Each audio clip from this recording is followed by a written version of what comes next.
ठीक है, तो हमने प्रीवियस लेक्चर में पढ़ा था न्यूक्लियस के बारे में। अब हम न्यूक्लियस के सारे कंपोनेंट्स को, उसकी पूरी कॉम्पोजिशन को डिटेल में स्टडी करने जा रहे हैं। तो अगर हमारा जो पूरा सेल है, अब सेल के अंदर अगर ये जो डायग्राम है ये हमारा न्यूक्लियस है, तो हम इसको आउटर से इनर स्टडी करते हैं। सबसे पहले हमारे जो न्यूक्लियस का सबसे आउटर मोस्ट पोर्शन होता है वो होती है उसकी न्यूक्लियर मेम्ब्रेन, यानी कि ये पोर्शन, ये है न्यूक्लियर मेम्ब्रेन।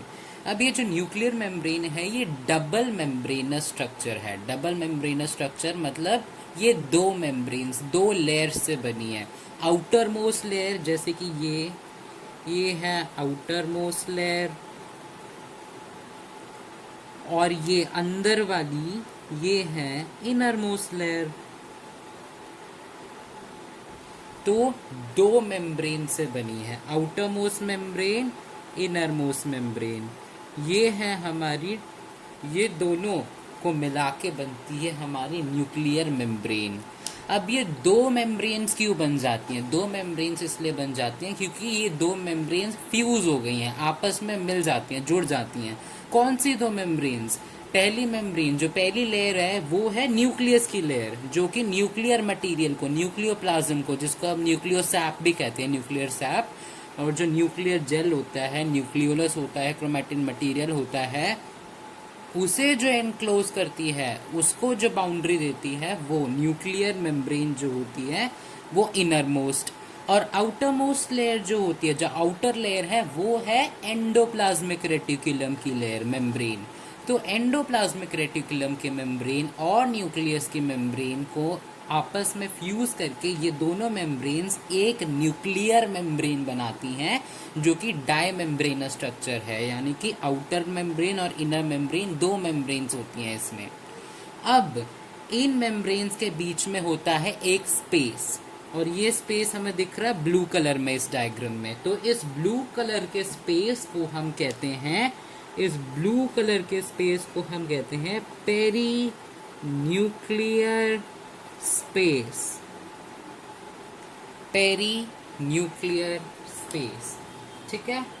अब ये जो न्यूक्लियर मेम्ब्रेन है ये करती क्या है? ये न्यूक्लियस को बाकी सेल कंपोनेंट से और साइटोप्लाज्म से सेपरेट करती है।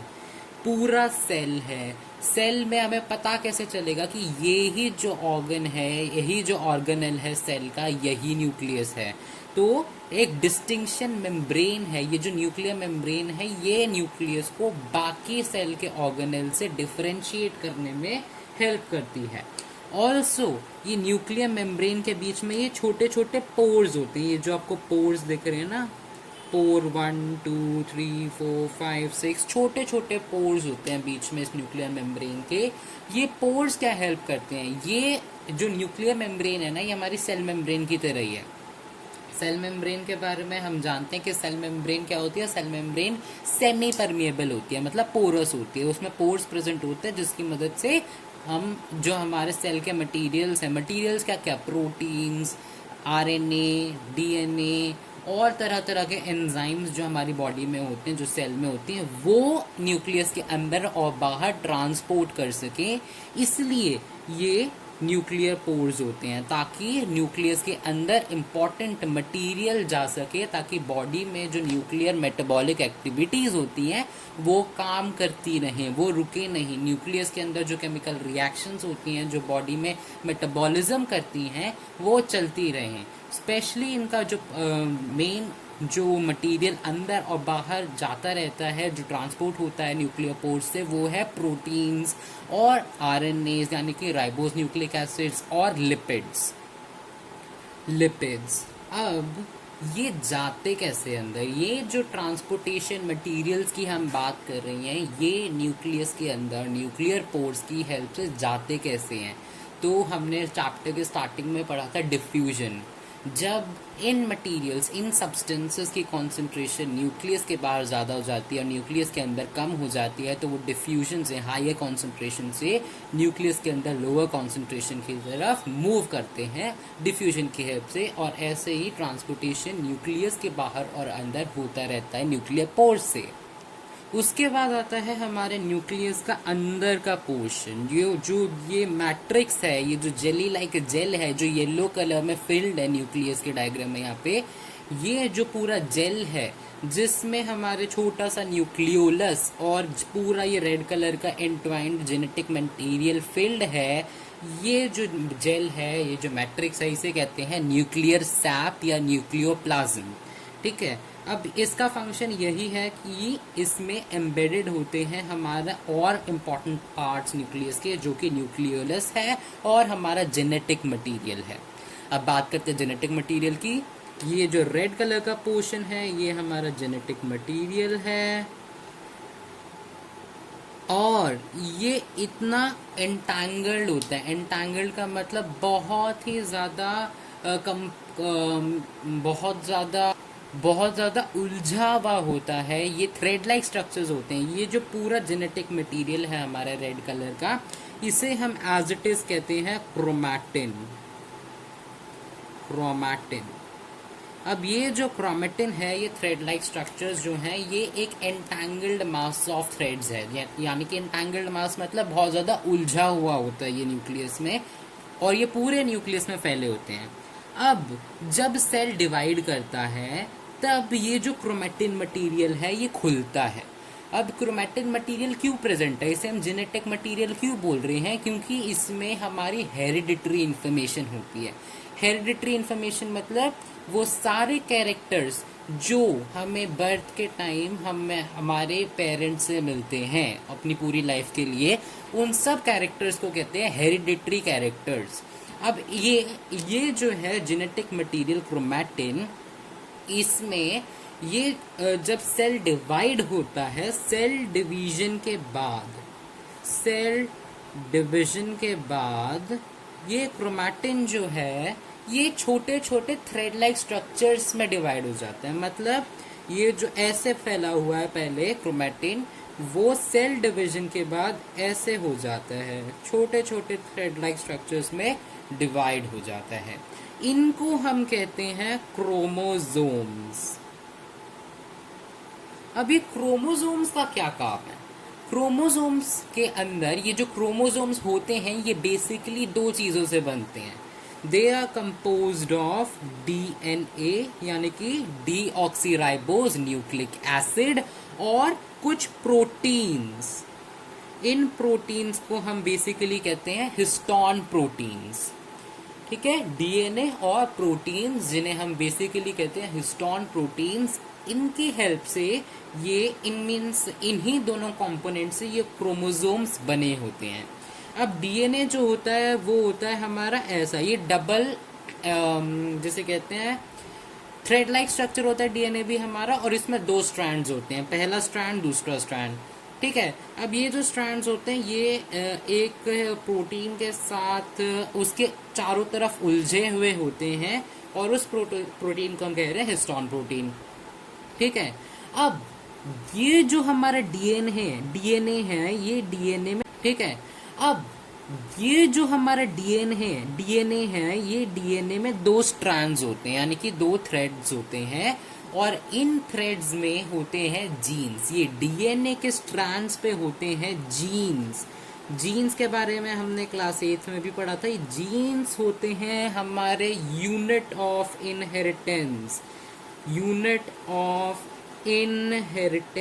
इनहेरिटेंस मतलब, इनहेरिटेंस मीन्स वो सारी चीज़ें जो हम अपने पेरेंट्स से लेते हैं जब हमारा बर्थ होता है। मीन्स हमारे बॉडी में जो कुछ भी हमारे पेरेंट्स से मिलता जुलता है, सारे कैरेक्टर्स हमारे हाइट, हमारे आईज का कलर, हमारे हेयर का कलर, हमारा स्किन टोन, हमारा जो भी कुछ कैरेक्टर्स हैं, हमारा नोज का टाइप, हमारे लिप्स की शेप, सब कुछ जो भी हमारी बॉडी में है वो सब कुछ हमें हेरिडिटी में मिलता है।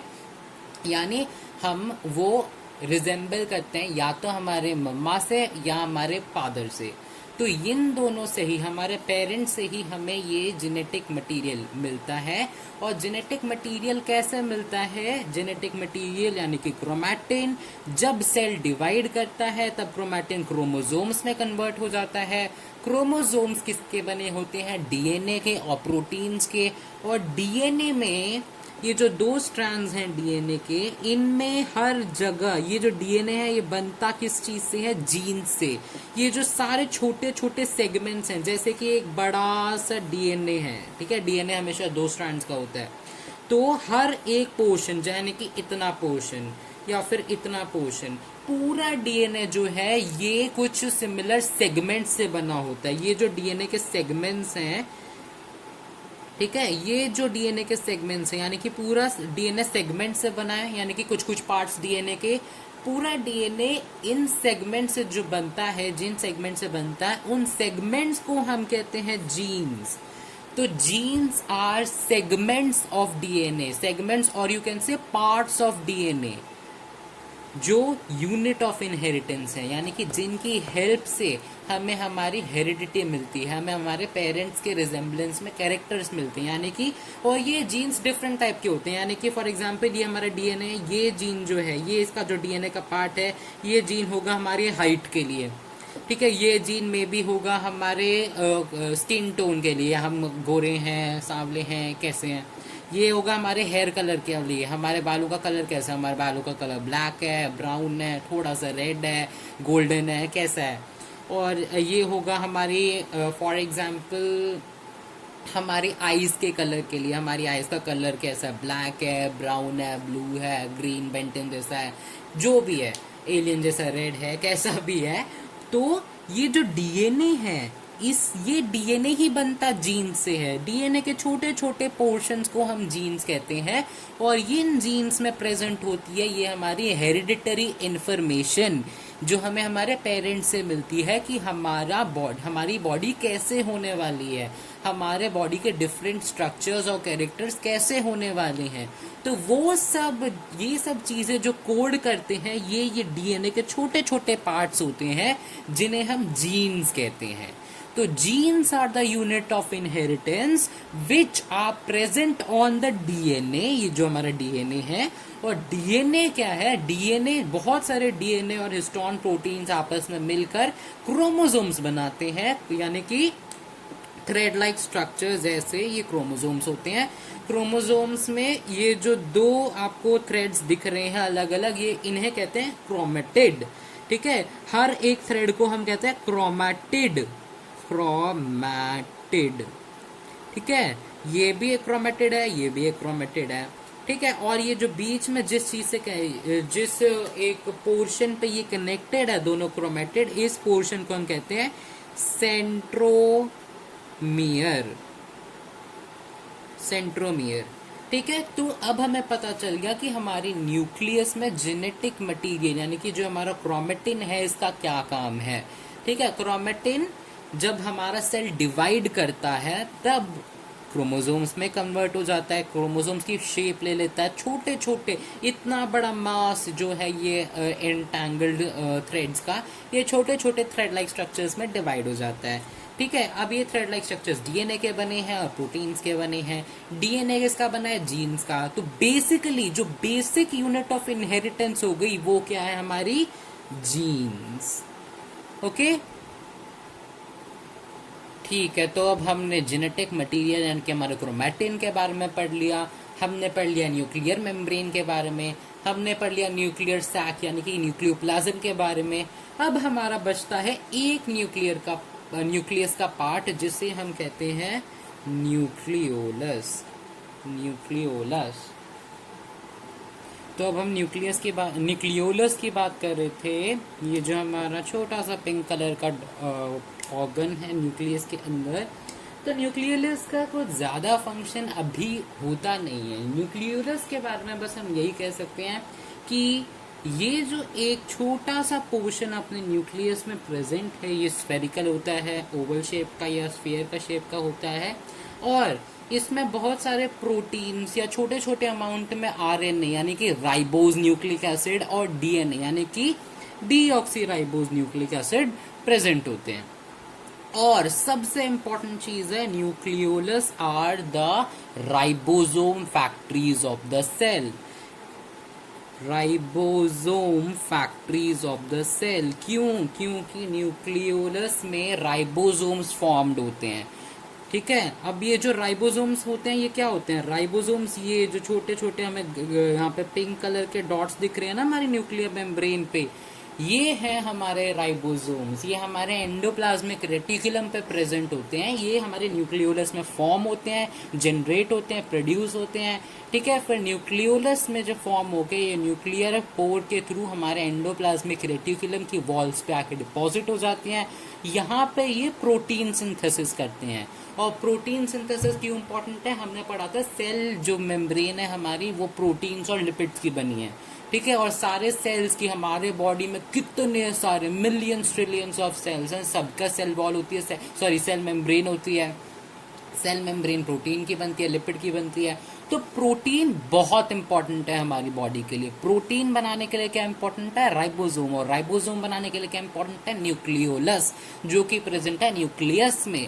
तो ये न्यूक्लियोलस का एक बहुत इंपॉर्टेंट फंक्शन है।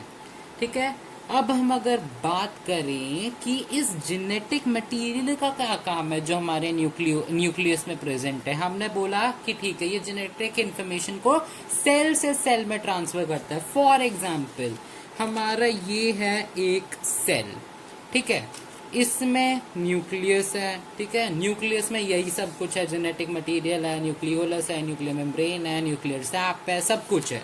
ठीक है, अब ये जो हमारा सेल है इसके अंदर जो न्यूक्लियस है, अब जब एक सेल है, मीन्स हमारी बॉडी जब फॉर्म होती है, जब हम एक सिंगल सेल होते हैं, उस सिंगल सेल को क्या कहते हैं? जाइगोट। ठीक है, जब हमारा फर्टिलाइजेशन होता है तब जाइगोट बनता है, जो कि एक सिंगल सेल होता है। उससे फिर हमारी धीरे धीरे करके पूरी बॉडी बनती है। जाइगोट 1 से 2 सेल में, ठीक है, फिर ये 2 सेल 4 सेल्स में, ऐसे डिवाइड करते जाते हैं। और ऐसे डिवाइड कर करके मिलियंस ट्रिलियंस ऑफ सेल्स बन जाते हैं, जो कि हमारी बॉडी को फॉर्म करते हैं।